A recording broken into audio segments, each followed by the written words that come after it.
Welcome to solution classes friend. તો friend આજના વિડીયોમાં આપણે 22 માર્ચ 2019ના મહત્વના કરંટ અફેર્સ વિશે વાત કરીશું। જે ફ્રેન્ડ્સ હાલ જોડાયા છે આપણી આ પ્રોફાઇલને ફોલો અચૂકથી કરી લે, જેથી તમને ડેલી, વીકલી અને મંથલી કરંટ અફેર્સ આપણી આ ચેનલ પરથી મળી જશે।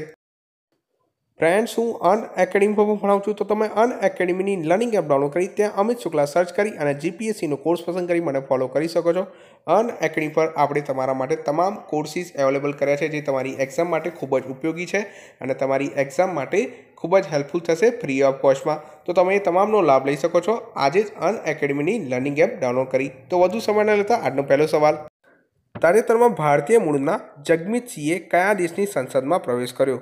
તો તાજેતરમાં ભારતીય મૂળના જગમીત સિંહે કેનેડા દેશની સંસદમાં પ્રવેશ કર્યો। કયા દેશની? કેનેડા દેશની સંસદમાં પ્રવેશ કર્યો। હવે તેઓ ચર્ચામાં શા કારણે છે? તો પહેલા ભારતીય અશ્વેત બન્યા છે સાંસદ બનનાર। શું બન્યા છે? પહેલા ભારતીય અશ્વેત બન્યા છે સાંસદ બનનાર। ઓકે, તો એટલા માટે તેઓ ચર્ચામાં છે। હવે અહીં કેનેડાની વાત થઈ છે। કોની વાત થઈ છે? કેનેડાની। તો કેનેડા વિશે પણ થોડું જાણી લઈએ। કેનેડાની રાજધાની છે ઓટાવા। શું છે? કેનેડાની રાજધાની છે ઓટાવા।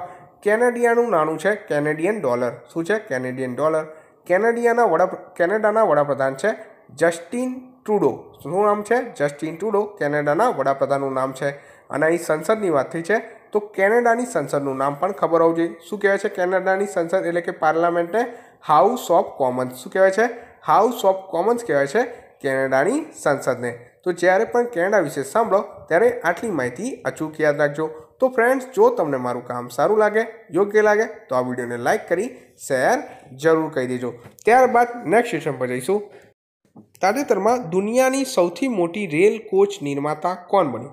તો તાજેતરમાં દુનિયાની સૌથી મોટી રેલ કોચ નિર્માતા બન્યું છે ICF ચેન્નઈ। કોણ બન્યું છે? ICF ચેન્નઈ એટલે કે ઇન્ટિગ્રલ કોચ ફેક્ટરી ચેન્નઈ બની છે દુનિયાની સૌથી મોટી રેલ કોચ નિર્માતા। એટલા માટે ખૂબ જ ઇમ્પોર્ટન્ટ ક્વેશ્ચન બને છે જ્યારે વાત આવે દુનિયાની સૌથી મોટી પ્રથમ એવા કોઈ પણ ક્વેશ્ચન હોય તો કરંટ અફેર્સ રિગાર્ડિંગ ખૂબ જ ઇમ્પોર્ટન્ટ બને છે અને જીકે રિગાર્ડિંગ પણ। ઓકે, તો ICF ચેન્નઈ યાદ રાખજો।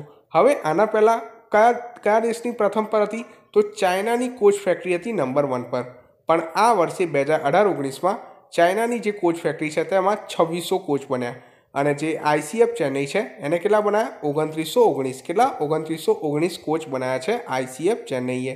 હવે જે ICF ચેન્નઈ છે ઇન્ટિગ્રલ કોચ ફેક્ટરી, એને ભારતની પ્રથમ એન્જિન વિનાની ટ્રેન કઈ? ટ્રેન 80, જેને હાલમાં નવું નામ આપવામાં આવ્યું છે। શું નામ છે? વંદે ભારત એક્સપ્રેસ પણ ત્યાં બની છે। તો ICF ચેન્નઈ રિગાર્ડિંગ આ ફેક્ટ પણ યાદ રાખજો। ત્યારબાદ નેક્સ્ટ સેશન પર જઈશું।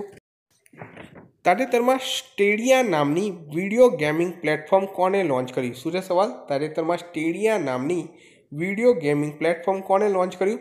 તો ગૂગલે લોન્ચ કર્યું છે। હવે જે આ સ્ટેડિયા નામની વિડીયો ગેમિંગ પ્લેટફોર્મ છે એ કોને ચેલેન્જ કરશે? તો ટ્રેડિશનલ આ ગેમિંગ ઇન્ડસ્ટ્રીને ચેલેન્જ કરશે। ઓકે, ટ્રેડિશનલ ગેમિંગ ઇન્ડસ્ટ્રીને ચેલેન્જ કરશે આ સ્ટેડિયા નામની વિડીયો ગેમિંગ પ્લેટફોર્મ। ઓકે, હવે ગૂગલની વાત થઈ છે તો ગૂગલના CEO કોણ છે? સુંદર પિચાઈ। અને ગેમ્સની વાત થઈ છે તો હાલમાં જ ખૂબ જ ચર્ચિત PUBG ગેમને બેન કરવામાં આવી છે। કોને? PUBG ગેમને। તો આ પણ આપણને ખ્યાલ હોવું જોઈએ। ત્યારબાદ આગળ વધશું। તાજેતરમાં કયા બેંકે બેંક ઓફ ચાઇના સાથે સમજૂતી પર હસ્તાક્ષર કર્યા? તો તાજેતરમાં SBI બેંકે બેંક ઓફ ચાઇના સાથે સમજૂતી પર હસ્તાક્ષર કર્યા। હવે જે SBI બેંકે છે શા કારણે સમજૂતી પર હસ્તાક્ષર કર્યા?